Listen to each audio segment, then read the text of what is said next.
김주범의 경매고입니다. 이번 시간은 부동산 경매절차에서 매수인에게 인정되는 부동산 인도명령 신청 내용을 확인해 보겠습니다. 이 인도명령은 부동산 경매절차에서만 있는 유일한 제도입니다. 민사집행법상에 법원에서 진행하는 경매만 가능하고 자산관리공사 등에 기한 공매 절차에서는 인정되지 않는 제도이죠.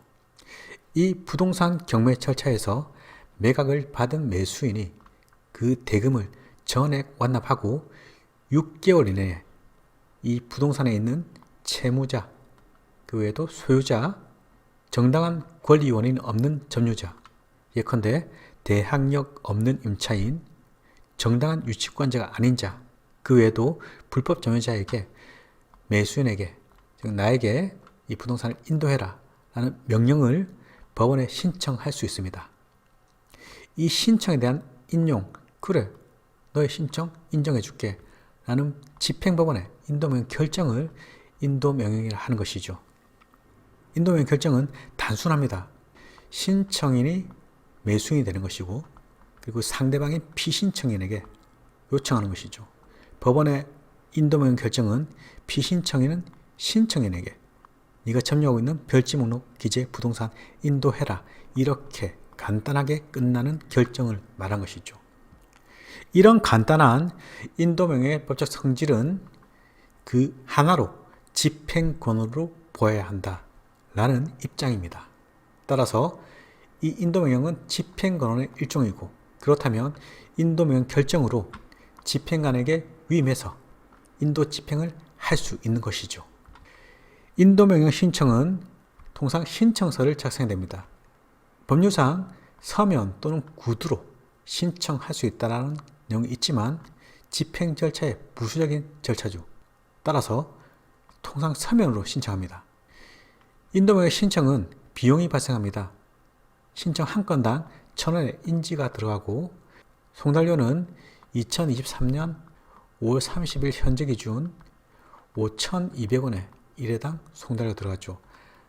당사자 한 사람당 2회분, 그러니까 총 신청인 1명, 피신청인 1명이라면 4회분의 송달료가 들어가는 것이죠. 결국 2만원 정도밖에 되지 않는 것입니다. 신청에 필요한 서류는 매각 대금을 완납하고 내가 정당한 소유자이다 라는 확인될 수 있는 서류, 매각 대금 완납 증명원 또는 잔금 영수증이 되는 것이죠. 만약 내가 소유권 이전 등기 이후에 신청하는 경우라면 등기사항 증명서를 첨부하면 되는 것이죠. 소유권의 확인이 되는 것이니까요. 더해서 부동산 표시를 제출해야 됩니다. 인도명령을 신청할 수 있는 신청인은 그 대상이 한정됩니다. 이 부동산을 매수한 매수인밖에는 되지 못하는 것이죠. 낙찰자라는 것입니다. 만약 낙찰받은 매수인이 제3자에게 부동산을 양도했다 해도 신청할 수 있는 사람은 낙찰받은 매수인 외에는 되지 못하는 것입니다. 만약 매수인이 사망했다, 이때는 상속인이 당연 승계되는 것이죠. 따라서 승계 집행문 부여받아서 인도명령 집행할 수 있습니다. 인도명령의 상대방인 피신청인은 현재 점유하고 있는 자를 말한 것이겠죠. 이 부동산의 채무자 또는 소유자, 정당한 권한 없는 점유자, 예컨대 대항력 없는 임차인 또는 정당한 유치권자가 아닌 자, 그 외에도 불법 점유자 등을 말한 것이죠. 다만 이 점유하고 있는 자가 채무자도 아니고 소유자도 아니고 정당한 권리자도 아니라면 결국 적법한 대항력 있는 권한이 있는 대항력 있는 임차인, 정당한 유치권자 등이 있다면 인도명령은 그 대상이 되지 않습니다. 이때에는 인도 소송을 통해서 점유 해제를 해야 되는 것이죠. 시간이 많이 걸리게 됩니다. 결국 대항할 수 있는 권한이 있다면 미리 그 매수인은 알고 있습니다. 아, 인수되는 권리인에 이 자들에 대한 것은 신청을 하더라도 법원에서는 기각 결정을 하게 되는 것이죠. 매수인에게 대항할 수 있는 자는 통상 대항력 있는 임차인, 그리고 정당한 유치권자가 아닌 자를 들 수 있습니다. 이 유치권자가 점유를 상실했다 또는 변제기가 없다 등등의 자료를 가지고 유치권은 배제할 수도 있는 것이죠. 자세한 내용은 기본 강의 끝난 이후에 다시금 설명드리도록 하겠습니다. 유치권을 신청할 수 있는 시기가 제한되어 있습니다. 법원에 매각대금을 납부하고 6개월 이내에 신청해야 되는 것이죠. 관할은 전속 관할입니다. 낙찰받은 법원에 신청하는 것이죠. 이 기간 경과 이후에는 점유자를 상대로 인도 소송을 제기할 수밖에 없습니다. 인도 명령 신청이 있으면 그 상대방에 대한 심문 절차를 법원에서 진행하게 됩니다. 다만 그 점유자가 정당한 권한이 없는 자임이 명백한 때, 이때는 심문 절차를 생략하게 됩니다. 또한 이미 점유자를 심문했을 때 마찬가지로 심문 절차를 생략하게 된 것이죠. 대항력 없는 자에 대한 심문 절차는 통상 생략하게 됩니다. 심문 절차는 서면에 의해서 행해집니다.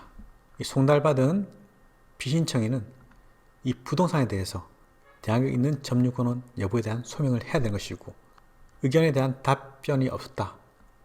이때는 진술을 듣지 않고 즉 심문 절차를 생략하고 인도명령을 발할 수 있는 것이죠.